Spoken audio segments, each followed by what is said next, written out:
안녕하세요. 성경 모든 책에서 복음을 발견하는 시리즈입니다. 오늘은 창세기를 보겠습니다. 제가 이 시리즈를 통해 하고 싶은 거는 이 책이 성경 전체의 이야기를 어떻게 이어가고 그리고 둘째로 어떻게 은혜의 복음의 원리가 이 책을 통해서 우리에게 어떻게 표현되고 주어지는지를 보고 마지막으로 이 책이 어떻게 우리에게 예수를 보여주는지를 설명하는 것입니다. 첫째, 이 책은 당연히 전체 책의 시작이죠.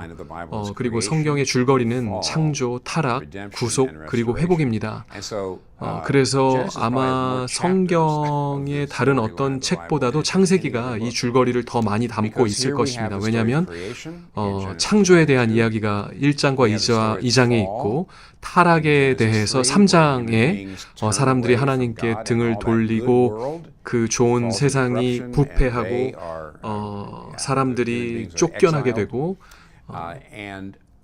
그리고 창세기 처음 11장까지는 기본적으로 모든 상황이 점점 악화되는 것이 보입니다. 그래서 창세기 1장부터 11장까지는 창조와 타락에 대한 이야기이고 구속에 대한 이야기는 거의 없습니다. 물론 은혜를 베푸시는 장면들이 가끔 있기는 한데 예를 들어서 가인에게 표를 주셔서 죽지 않도록 하셨죠. 그런데 기본적으로 첫 11장까지 보이는 것은 죄와 그 죄의 부패가 점점 더 악해지고 그래서 홍수도 있고 바벨탑 사건도 있고 그런 식으로 점점 더 악화됩니다. 근데 갑자기 전환점이 찾아옵니다. 전체 성경에서 또한 창세기에서 이 전환점이 있는데 창세기 12장에서 하나님께서 능동적으로 그리고 체계적인 방식으로 한 사람 아브라함에게 오셔서 이렇게 말씀하십니다. 내가 네 가족을 통해 세상을 구원하고 너를 큰 민족으로 만들 거야.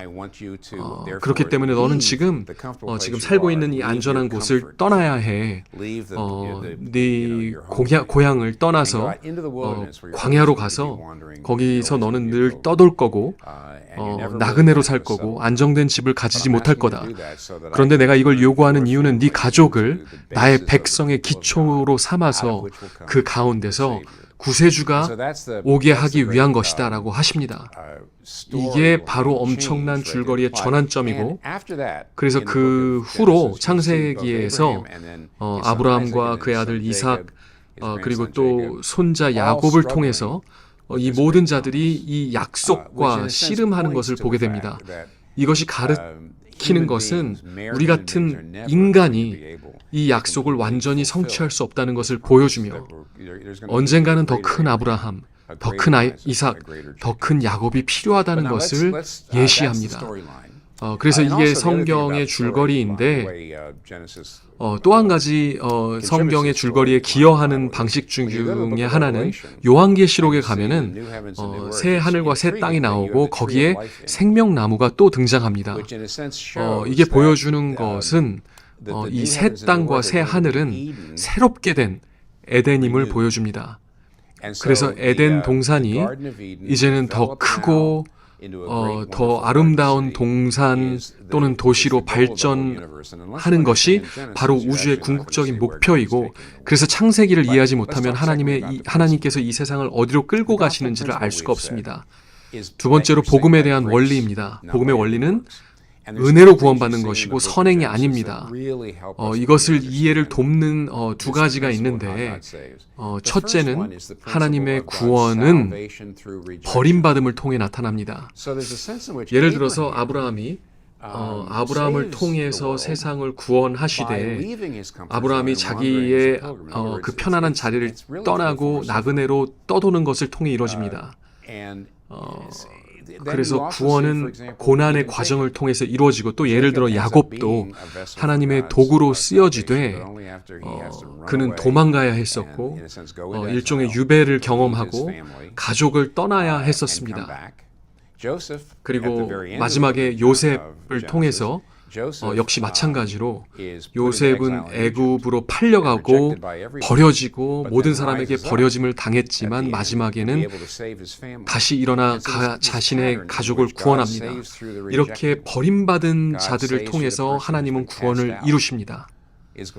그리고 이 절정이 예수를 통해서 나타납니다. 또 창세기에서 구원의 원리와 관련된 흥미로운 또 한 가지는 바로 복이라는 주제입니다. 제 친구 트램퍼 롱맨이 창세기에 대한 주석을 썼었는데 그는 복이라는 단어가 창세기에서 매우 중심적인 주제라고 지적합니다. 먼저 우리가 복에 대해서 생각하는 것은 히브리어에서 말하는 복의 의미를 다 담아내지 못합니다. 히브리어의 복은 깊은 충만함 아니면 깊은 만족을 뜻합니다. 창세기 처음에 하나님께서 아담과 하와를 창조하셨을 때에 그들에게 복을 주셨습니다. 그래서 그들은 복된 상태에 있었습니다. 그런데 하나님께 등을 돌려 쫓겨나는 순간 그 복된 상태를 잃어버렸습니다.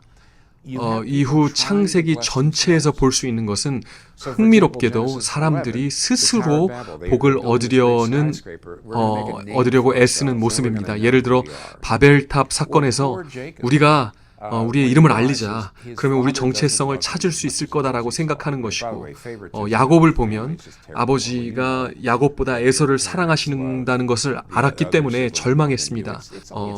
사실 가족 안의 편애는 끔찍한 일이고 슬픈 일입니다. 그래서 아시다시피 야곱이 에서로 가장을 해서 아버지로부터 축복을 억지로 받아내려고 합니다. 아버지가 에서라고 착각해서 내린 그 축복을 빼앗기 위해서 노력을 합니다. 안타깝고 마음 아픈 일입니다. 근데 흥미로운 거는 마지막에 보면 야곱이 창세기 32장에서 하나님과 씨름을 합니다. 처음에는 천사인 줄 알았는데 나중에 보니까 하나님이었죠. 그리고 해가 떠오르면서 신비로운 존재가 말합니다. 너는 내 얼굴을 보고 살 수 없기 때문에 내가 떠나야 한다. 그리고 그때 야곱은 자신이 하나님과 씨름했다는 것을 알고 이렇게 말합니다. 당신이 내게 복 줄 때까지 보내줄 수 없다. 제가 가장 깊이 감동받았던 순간은 야곱이 이걸 깨달았을 때 저도 깨달았습니다. 곧 우리가 찾고 있는 성취감, 높은 탑을 쌓는 일, 좋은 배우자를 얻는 것, 많은 자녀를 낳고 돈을 통해서 찾으려고 했던 이 충만한 복은 사실 하나님 얼굴 안에 있다는 것입니다. 이 모든 것들이 이 창세기에서 다 알아질 수는 없지만 창세기 32장에 하나님께서 그에게 복을 주십니다. 우리가 진정 필요로 하는 복은 바로 예수 안에 있다는 것입니다. 창세기의 모든 것은 예수를 가리킵니다. 예수는 참된 아브라함입니다. 우리를 구원하기 위해서 어디로 가는지도 모르고 떠나신 분이었고 예수님은 참된 이삭입니다. 제물로 바쳐진 것뿐만이 아니라 목숨을 잃으셨습니다. 그래서 아브라함에게 하나님이 말씀하셨던 것처럼 네가 네 아들 네 독자를 아끼지 않았으니 나도 네가 나를 사랑하는 줄 알았다 하셨듯이 우리도 하나님 앞에 어떻게 말할 수 있냐면 십자가를 보면서 하나님, 이제 우리가 하나님이 우리를 사랑하심을 알았습니다. 왜냐하면 하나님 아들, 하나님의 사랑하는 독자를 우리에게 아끼지 않으셨기 때문입니다. 예수는 참된 요셉입니다. 비록 버림받으셨으나 다시 일어나서 그 형제들을 용서하셨고 그들을 구원하셨습니다. 이렇게 예수는 창세기 전반에 걸쳐 드러나십니다. 제가 강조하고 싶은 것은 예수 그리스도의 얼굴 안에 우리가 찾고 있는 모든 복이 있다는 것입니다. 이것이 바로 창세기 안에서 복음을 발견하는 것입니다. 안녕하세요. 제 채널에 오신 것을 환영하고 저는 여러 해 동안 타임스퀘어 교회에서 통역 사역을 해왔습니다. 그 시간 동안 한 가지 제가 깨달은 게 개혁주의 신학의 위대한 신학자들과 스승들의 가르침이 한국어로는 아직 충분히 전달되지 않고 있다는 거였는데요. 온라인에 있는 대부분 내용은 인공지능으로 번역되었거나 아니면 자막만 제공되고 있어서 그들의 메시지에 담긴 깊이와 따뜻함이 제대로 전해지지 않는 것 같았습니다. 이런 안타까움 때문에 제가 이 채널을 시작하게 됐고요. AI를 의존하지 않고 복음의 진리와 그리고 건전한 교리를 한국어로 전하고 싶었었습니다. 이 영상을 통해 믿는 분들이 그리스도를 더 깊이 알아가고 아직 믿지 않는 분들도 복음을 통해서 주님을 만나기를 간절히 기도합니다. 각 영상을 준비하는 데는 꽤 오랜 시간이 걸립니다. 여러분의 구독과 응원이 큰 힘이 됩니다. 감사합니다.